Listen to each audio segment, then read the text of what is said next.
حسبي الله ونعم الوكيل فيك يا ميندي، حسبي الله ونعم الوكيل فيك يا انشيلوتي.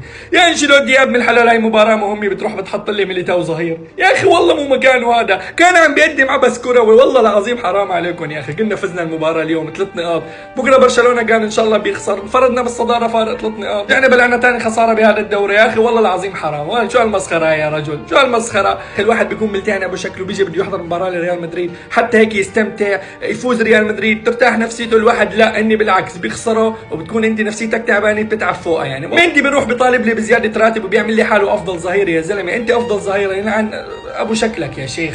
والله العظيم مسخره يا الربع يا اخي، والله مقهوره يعني، مو منطق اللي صار بغض النظر عن لعب في ريال والطريقه الوسخه اللي بيلعبوا فيها. بس يا اخي انشيلوتي قال لازم تعمل غير اللي عملته. يا اخي ما تروح تنزل لي ميليتاو ظهير يعني شو هذا؟ عملت لك جوارديولا هلا وقعدت تتفلسف.